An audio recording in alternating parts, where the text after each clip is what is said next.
विश्वास Navsharda public school होना। We are discussing limitation of electromagnetic wave theory.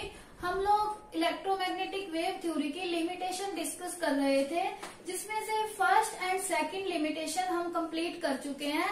That was black body radiation and photo electric effect. जो third limitation है atomic spectra, वो हम आज discuss करेंगे। उसके लिए जो हमें टर्म्स जरूरी हैं, जिन टर्म्स को हमें पहले से जानना चाहिए, वो हम लास्ट वीडियो में डिस्कस कर चुके हैं। Let we revise. First term is spectrum. Spectrum क्या है? जब व्हाइट लाइट किसी भी प्रिज्म में से पास करती है तो वो 7 कलर में स्प्रेड हो जाती है, ठीक है। तो उसे हम क्या बोलते हैं? स्पेक्ट्रम बोलते हैं। नेक्स्ट क्या है? और व्हाइट लाइट जो है वो 7 कलर में स्प्लिट या फिर स्प्रेड क्यों होती है? क्योंकि व्हाइट लाइट के अंदर विजिबल रेंज की सारे की सारी वेवलेंथ प्रेजेंट होती हैं। अब next term continuous spectrum.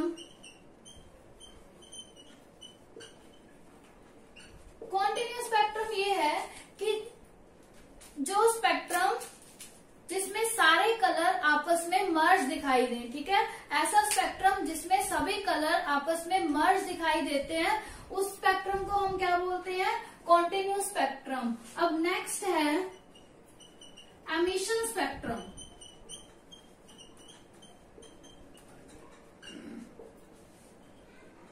Emission spectrum ये है कि जब भी कोई सब्सटेंस लाइट को अब्सॉर्ब करेगा तो वो क्या करेगा? इलेक्ट्रोमैग्नेटिक रेडिएशन को एमिट करेगा, ठीक है। उस टाइप से जो हमें स्पेक्ट्रम मिलेगा उसे हम बोलते हैं एमिशन स्पेक्ट्रम। और उसके बाद है एब्जॉर्प्शन स्पेक्ट्रम।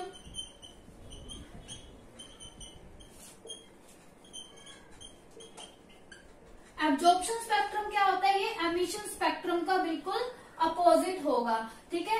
ये क्या है? एमिशन स्पेक्ट्रा के फोटोग्राफिक नेगेटिव की तरह होगा। फोटोग्राफिक नेगेटिव होते हैं ना जैसे, वैसे ही एब्जॉर्प्शन स्पेक्ट्रम क्या है? एमिशन स्पेक्ट्रा के फोटोग्राफिक नेगेटिव की तरह है। नेक्स्ट है हमारा लाइन स्पेक्ट्रा। अगर हम लाइन स्पेक्ट्रा की बात करें तो क्या होगा? अगर हम एमिशन स्पेक्ट्रम के केस में, ठीक है, कोई ऐसा सब्सटेंस ले ले गैस फेज में, ठीक है, गैस फेज में ले ले या फिर कोई वोलेटाइल सब्सटेंस ले ले, तो उस केस में जो हमें स्पेक्ट्रम मिलेगा तो वो क्या होगा? हमें इस तरह लाइंस की फॉर्म में मिलेगा, मीन्स डार्क लाइंस की फॉर्म में। उस स्पेक्ट्रा को हम क्या बोलेंगे? Line spectra. मीन्स जब एमिशन स्पेक्ट्रम के लिए हम किसी ऐसे सब्सटेंस को ले लें जो कि गैस फेज में है या फिर वेपर फेज में है, तो उस केस में जो हमें स्पेक्ट्रम मिलेगा वो डार्क लाइन की फॉर्म में मिलेगा, जिसे हम क्या बोलेंगे? Line spectra. अब एक बात और कि जिस साइंस की ब्रांच में हम एमिशन और अब्जॉर्प्शन स्पेक्ट्रा को स्टडी करते हैं, उसे हम क्या बोलते हैं? स्पेक्ट्रोस्कोपी, ठीक है। That is called spectroscopy. Science की ऐसी ब्रांच जिसमें हम एमिशन और अब्जॉर्प्शन स्पेक्ट्रा को स्टडी करते हैं। अब बहुत सारे एलिमेंट ऐसे हैं जिनकी डिस्कवरी ही स्पेक्ट्रा से हुई है, ठीक है। उनके स्पेक्ट्रम को देख के ही उनकी डिस्कवरी हुई थी, जैसे रुबिडियम, सीजियम, थैलियम। ये ऐसे एलिमेंट है जिनकी डिस्कवरी भी उनके स्पेक्ट्रम को देख के हुई थी। और हीलियम है, हीलियम की डिस्कवरी भी उसके स्पेक्ट्रम को देख के हुई थी, ठीक है। अब नेक्स्ट जो हमारा टॉपिक है, जो आज हमें डिस्कस करना है, that is line spectra of hydrogen. Hydrogen के केस में हम स्पेक्ट्रा को स्टडी करेंगे।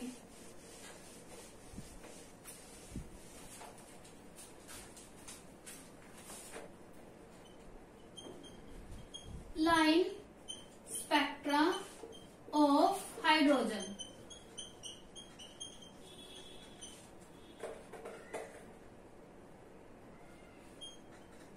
देखो, हाइड्रोजन का अगर हमारे पास कोई भी हाइड्रोजन का एटम है, अगर हम उसमें से इलेक्ट्रिक डिस्चार्ज को पास कराएं। अब इलेक्ट्रिक डिस्चार्ज क्या होता है? सडनली पासेज ऑफ इलेक्ट्रिसिटी या फिर इलेक्ट्रिक करंट। अगर हम एकदम से इलेक्ट्रिक करंट को पास कर दे तो उसे हम क्या क्या बोलते हैं, इलेक्ट्रिक डिस्चार्ज।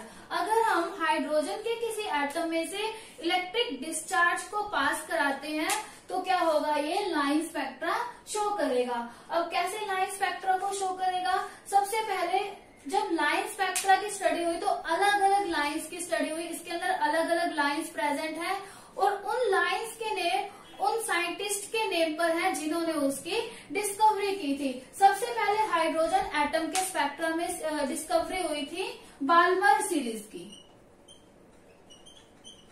बाल्मर सीरीज की सबसे पहले डिस्कवरी हुई थी। ये किसके लिए है, n=2 के लिए। n क्या है, यहाँ पर क्वांटम नंबर है जो हम नेक्स्ट वीडियो में डिस्कस करेंगे। ठीक है, सबसे पहले बाल्मर सीरीज की डिस्कवरी हुई। अब बाल्मर सीरीज की डिस्कवरी कैसे हुई, जैसे ही हाइड्रोजन एटम के ऊपर इलेक्ट्रिक डिस्चार्ज पास कराया तो ये देखा गया कि हाइड्रोजन ने कुछ लाइंस, मतलब हाइड्रोजन के स्पेक्ट्रम में हमें कुछ लाइंस मिली। ठीक है, सबसे पहले उसे बाल्मर ने डिस्कवर किया तो बाल्मर ने उसे n=2 के केस में डिस्कवर किया। अब देखते हैं कि इसका स्पेक्ट्रम होता कैसे है। उन्होंने क्या है, एक फॉर्मूला दिया था जिससे हम क्या निकाल सकते हैं, वेव नंबर। उन्होंने ये कहा कि जो स्पेक्ट्रल लाइन है वो किससे रिलेट कर रही है, वेव नंबर से रिलेट कर रही है। और फिर उन्होंने वेव नंबर निकालने का भी फॉर्मूला दिया। वेव नंबर को किससे डिनोट करते हैं, न्यू बार से, ये आप लोग जानते हैं। ठीक है, उन्होंने वेव नंबर को निकालने का भी फॉर्मूला दिया था कि इस बेस पे, मतलब कि लाइन स्पेक्ट्रा के बेस पे हम किस तरह से वेव नंबर को निकाल सकते हैं। अब देखो बाल्मर सीरीज है वो n=2 के लिए है। उसके बाद पास्कल सीरीज जो होती है वो n=3 के लिए होगी। बाल्मर, पास्टन, ब्रैकेट, पीफन,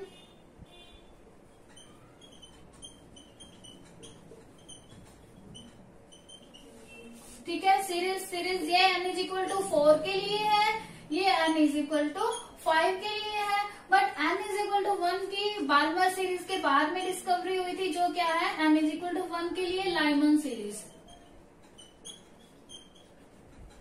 ठीक है, ये क्या है, हाइड्रोजन स्पेक्ट्रा की या हाइड्रोजन एटम के लाइन स्पेक्ट्रा की कुछ सीरीज है। अब इसमें देखो सबसे पहले जो बाल्मर सीरीज की डिस्कवरी हुई थी, क्यों हुई, क्योंकि सबसे पहले जो विजिबल रेंज वाली वेवलेंथ है ना, उनकी डिस्कवरी हुई थी। तो जो विजिबल वेवलेंथ है वो कहाँ पर फॉल करती है, बाल्मर सीरीज में।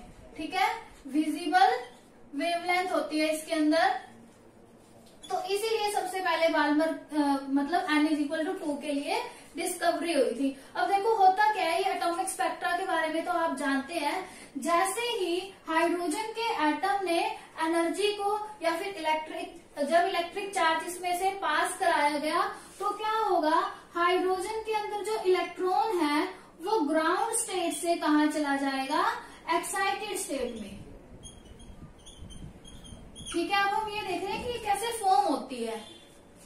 जब हाइड्रोजन एटम में से इलेक्ट्रिक डिस्चार्ज को पास कराया तो उसके अंदर जो इलेक्ट्रॉन था वो ग्राउंड स्टेट से कहाँ चला जाएगा, एक्साइटेड स्टेट में। जब ग्राउंड स्टेट से एक्साइटेड स्टेट में जाएगा तो वो क्या करेगा, वहीं रहेगा थोड़ी देर के लिए। बट जो एक्साइटेड स्टेट है वो क्या होती है, अनस्टेबल। एक्साइटेड स्टेट क्या है, अनस्टेबल है। कोई भी इलेक्ट्रॉन 10⁻⁻8 सेकेंड से ज्यादा यहाँ नहीं रह पाएगा। ठीक है, क्योंकि ये अनस्टेबल है। अब अनस्टेबल है तो ये इलेक्ट्रॉन क्या है, वापस अपनी पोजीशन में आने की ट्राई करेगा, ये वापस अपनी पोजीशन में आना चाहेगा। जैसे ही ये इलेक्ट्रॉन वापस अपनी पोजीशन पे आना चाहेगा, मीन्स अपनी ग्राउंड पोजीशन। ग्राउंड पोजीशन क्या होती है, नॉर्मल पोजीशन। नॉर्मल पोजीशन जहाँ पे वो इलेक्ट्रॉन प्रेजेंट है। जैसे मान लो कि ये हाइड्रोजन का न्यूक्लियस है, ये इसकी फर्स्ट ऑर्बिटल है या फर्स्ट सेल बोल सकते हैं। यहाँ पे इसका एक इलेक्ट्रॉन प्रेजेंट है क्योंकि H1 होता है।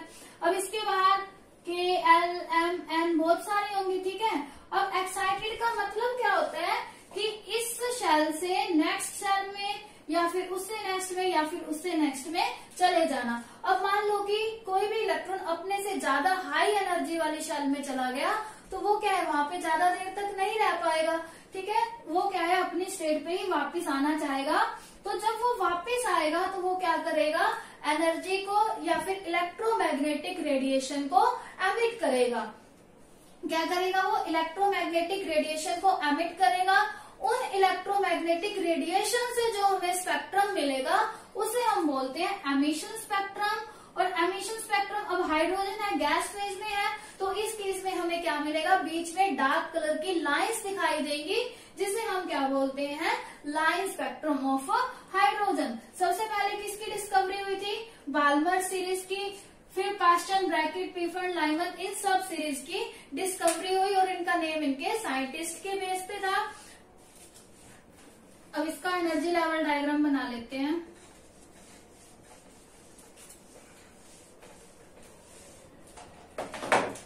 Suppose that this is n is equal to 1, n is equal to 1 Lyman series के लिए। ठीक है, इसके बाद n is equal to 2, n is equal to 2 for Balmer series, n is equal to 3 that is for Paschen series, 4, 5, n is equal to 6, next n ले लेते हैं। ठीक है, अगर मान लो कोई भी इलेक्ट्रॉन अपनी एक्साइटेड स्टेट से, जैसे कि मान लो ये एक्साइटेड स्टेट में चला गया यहाँ से इलेक्ट्रॉन, अगर एक्साइटेड स्टेट से n इज इक्वल टू 1 पे आकर फॉल होगा। ठीक है, मान लो कि कोई इलेक्ट्रॉन यहाँ है और 2 पे था, 1 पे आकर फॉल हुआ, 3 है तो भी 1 पे आकर फॉल हुआ, 4 पे है तो भी 1 पे आकर फॉल हुआ, 5 पे है तो भी 1 पे आकर फॉल हो। मीन्स अपनी एक्साइटेड स्टेट से n इज इक्वल टू 1 पे आकर फॉल हो, तब जो सीरीज फॉर्म होगी उसे हम क्या बोलेंगे, लाइमन सीरीज। ठीक है, अगर कोई भी इलेक्ट्रॉन अपनी एक्साइटेड स्टेट से n इज इक्वल टू 1 पे आकर फॉल होगा, तब जो सीरीज फॉर्म होगी उसे हम लाइमन सीरीज बोलेंगे। बात करते हैं next n is equal to 2 की। अगर कोई इलेक्ट्रॉन अपनी एक्साइटेड स्टेट से n इज इक्वल टू 2 पे आकर फॉल होगा। ठीक है, n इज इक्वल टू 2 पे आकर फॉल होगा, उस टाइम जो सीरीज फॉर्म होगा दैट इज बाल्मर सीरीज। सबसे पहले डिस्कवरी हुई थी इस बाल्मर सीरीज की। ठीक है, अगर electron n is equal to 2 पे फॉल हो रहा है तो कौन सी सीरीज फॉर्म होगी, बाल्मर सीरीज। ऐसे ही नेक्स्ट चलते हैं, अगर 3 पे फॉल होगा, ठीक है, सो ऑन, इस तरह से हम बना सकते हैं। अगर 3 पे फॉर्म होगा तो कौन सी सीरीज होगी, पास्टन सीरीज। ऐसे ही 4 पे होगा तो ब्रैकेट होगी, 5 पे होगा तो कौन सी सीरीज होगी, पीफर्न सीरीज होगी। ठीक है, इस तरह से ये इसका एनर्जी लेवल डायग्राम बनता है हाइड्रोजन एटम के स्पेक्ट्रा का। ठीक है, अब बाल्मर ने क्या है, इसका वेव नंबर निकालने के लिए एक फॉर्मूला दिया था। वो फॉर्मूला क्या था, nu bar is equal to R, या फिर आर की उन्होंने कुछ वैल्यू पुट की थी, दैट इज 109,677। ठीक है, 109,677 एंड 1/2 का स्केयर माइनस 1/n का स्केयर। ठीक है, उन्होंने क्या है, ये फॉर्मूला दिया था कि न्यू बार जो वेव नंबर है वो किसके इक्वल होगा, 1,09,677, 1/2 का स्केयर एंड माइनस 1/n का स्केयर। अब देखो यहाँ पे इस n का मतलब क्या है, एक्साइटेड स्टेट है। यहाँ पे n क्या है, एक्साइटेड स्टेट कि इलेक्ट्रॉन जो है वो कहाँ से आ रहा है, मीन्स कौन सी शेल से आएगा। ठीक है, और कहाँ पे फॉल हो रहा है, 2 पे फॉल हो रहा है ना, तो इसीलिए ये किसके लिए था, बाल्मर सीरीज के लिए। क्योंकि बाल्मर सीरीज कहाँ होती है, n इज इक्वल टू 2 पे, तो इसीलिए जब बाल्मर ने ये फॉर्मूला दिया उस टाइम तो ओनली उसने बाल्मर सीरीज ही फाइंड की थी, डिस्कवर की थी, तो उसने क्या है यहाँ पर n इज इक्वल टू 2 रखा, क्योंकि क्योंकि इलेक्ट्रॉन जो है वो यहाँ पे आकर फॉल होगा। और ये n उसने किस लिए किया, जो इलेक्ट्रॉन है अपने किस एक्साइटेड स्टेट से आएगा। मान लो कि कोई इलेक्ट्रॉन यहाँ पे 3 से 2 पे आ रहा है, ठीक है, 3 से 2 पे आ रहा है, तो हम यहाँ क्या रख देंगे, 3 का स्क्वायर, यहाँ पे 2 का स्क्वायर। अगर 4 से 2 पे आ रहा है तो यहाँ n की वैल्यू क्या आ जाएगी, 4 आ जाएगी। अगर 5 से आ रहा है तो n 5 हो जाएगा। मीन्स फॉल कहाँ हो रहा है, 2 पे, तो उन्होंने इस वैल्यू को फिक्स रख दिया 1/2 का स्क्वायर। अब देखो यहाँ से क्या है, न्यू बार को आप लोग जानते हो कि वेव नंबर क्या होता है, 1/λ।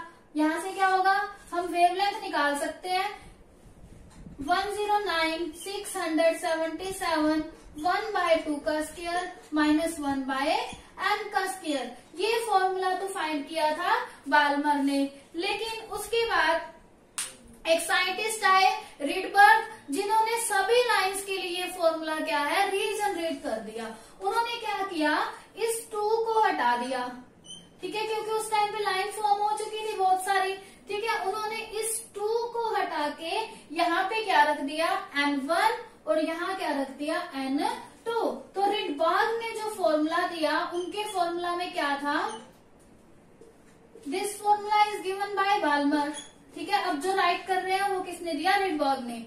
109,677 1/n1 का स्क्वायर माइनस 1/n2 का स्क्वायर, ठीक है। ये जो फॉर्मूला था ये किसने दिया, रिडबर्ग ने दिया। उन्होंने क्या है, इस कांस्टेंट को भी हटा दिया, ठीक है। इस कांस्टेंट की जगह भी उन्होंने क्या रख दिया, r रख दिया। r क्या था, फिर रिडबर्ग कांस्टेंट, r को उन्होंने क्या बोला, रिडबर्ग कांस्टेंट, ठीक है। r को उन्होंने बोला रिडबर्ग कांस्टेंट। और जो ये वेव नंबर निकालने का उन्होंने हर एक लाइन के लिए फॉर्मूला दिया, किसने दिया, रिडबर्ग ने। उन्होंने क्या है, बाल्मर ने जो फॉर्मूला दिया था उनके द्वारा दिए गए फॉर्मूले को ही जस्ट मॉडिफाई किया था। उन्होंने अपना कोई फॉर्मूला नहीं दिया, उन्होंने जस्ट मॉडिफाई किया बाल्मर के फॉर्मूला को, क्योंकि बाल्मर ने जो फॉर्मूला दिया था वो ओनली बाल्मर सीरीज के लिए था। फिर रिडबर्ग ने जो फॉर्मूला दिया वो किसके लिए है, वो फॉर ऑल द सीरीज, ठीक है। ये था स्टूडेंट पूरा हाइड्रोजन स्पेक्ट्रा के बारे में।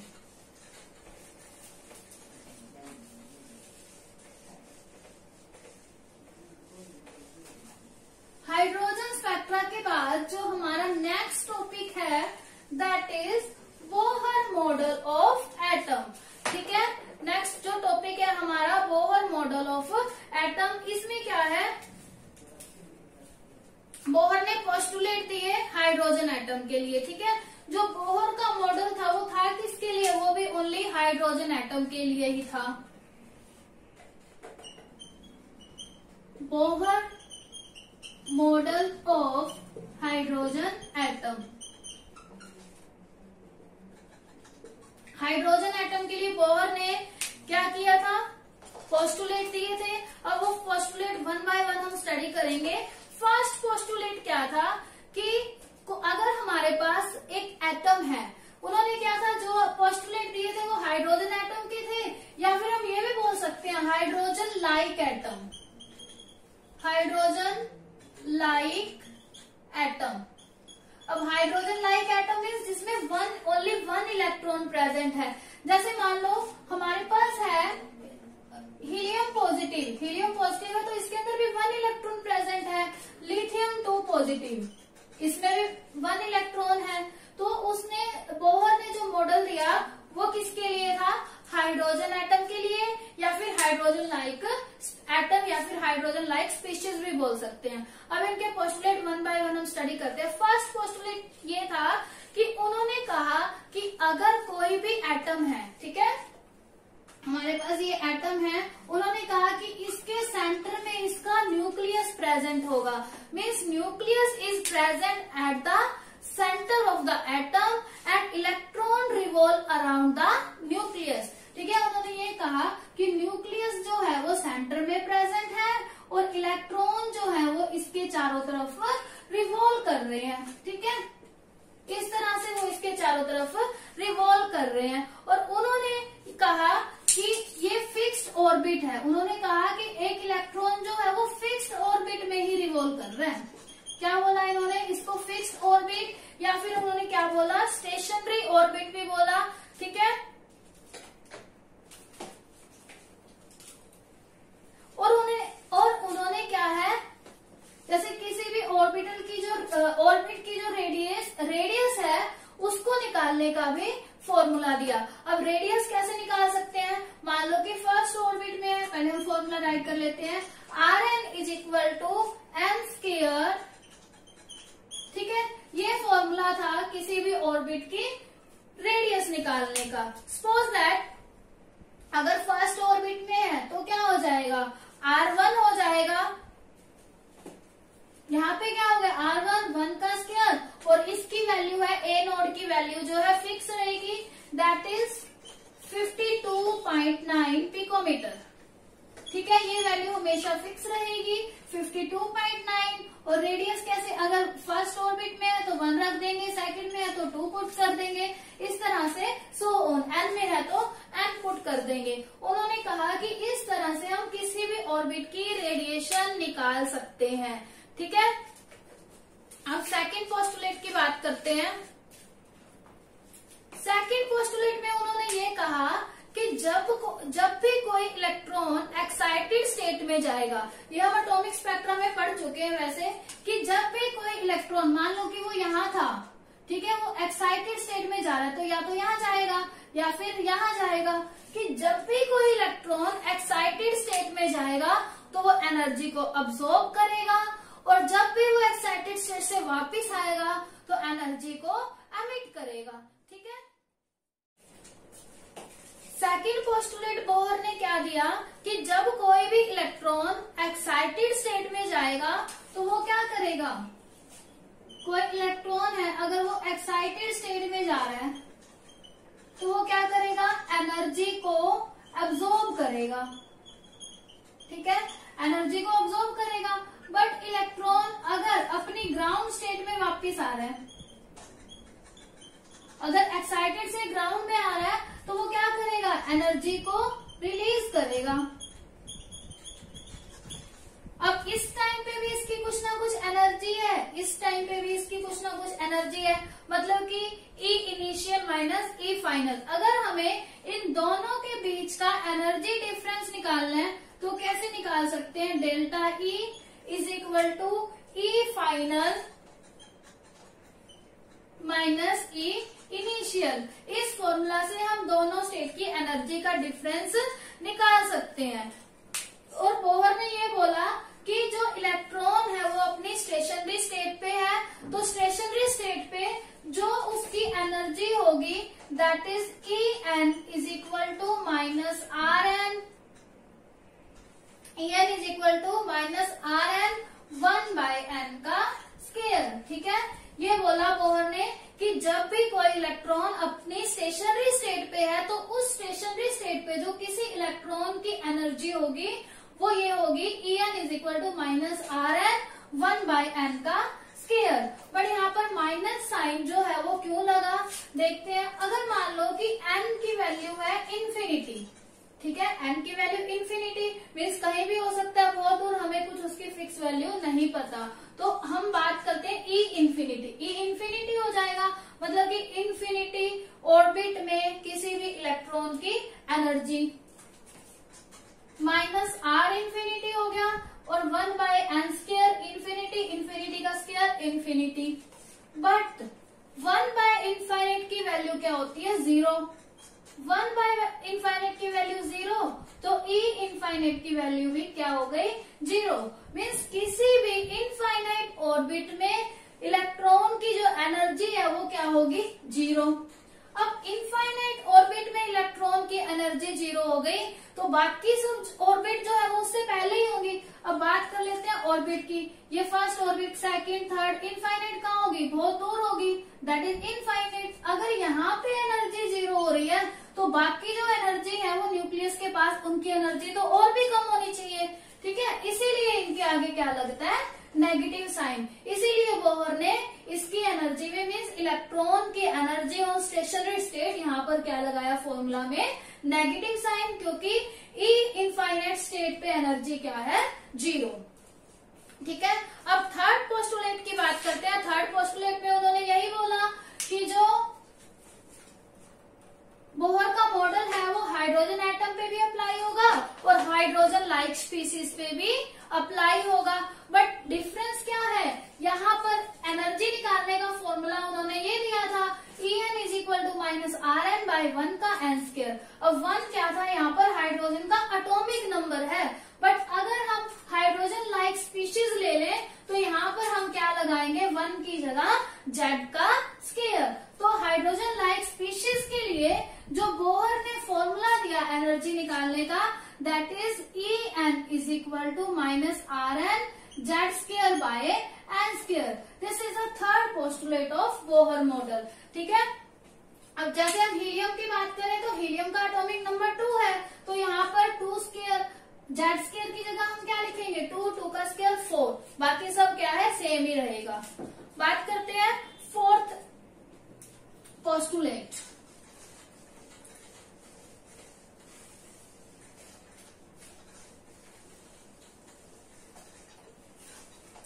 फोर्थ पोस्टुलेट में उन्होंने ये कहा कि अगर मान लो कोई इलेक्ट्रॉन है, अगर वो एक एनर्जी स्टेट से दूसरी एनर्जी स्टेट में जा रहा है तो उसका एनर्जी डिफरेंस क्या होगा, delta E.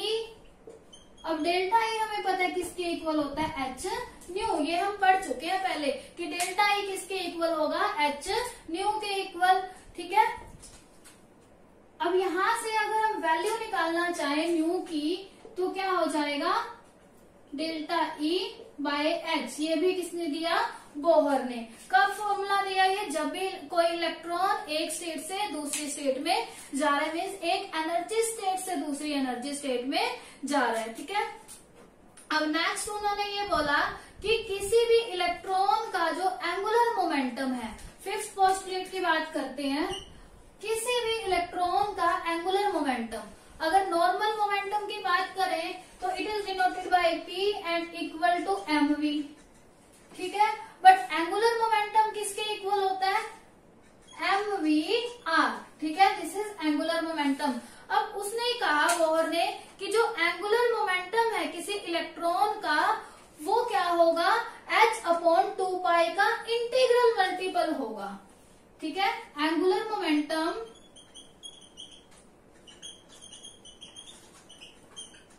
that is mvr is the integral multiple of h/2π। ये बोहर का फिफ्थ मॉडल था। उन्होंने कहा कि जो इलेक्ट्रॉन रिवॉल्व कर रहे हैं ऑर्बिट में, उनका जो एंगुलर मोमेंटम है वो h/2π का इंटीग्रल मल्टीपल है, और जो एंगुलर मोमेंटम है किसी भी इलेक्ट्रॉन के लिए वो क्वांटाइज्ड है। Electron angular momentum of electron is quantized। अब यहाँ पे क्वांटाइज्ड का मतलब क्या है कि ये क्या है, n की सभी वैल्यू के लिए पॉसिबल नहीं है। ये क्या है, कुछ एक वैल्यू के लिए ही पॉसिबल होगा। ऐसा नहीं है कि n इज इक्वल टू 1 ले ले तो भी पॉसिबल, 2, 3, 4, 5, 6 सभी के लिए पॉसिबल नहीं होगा।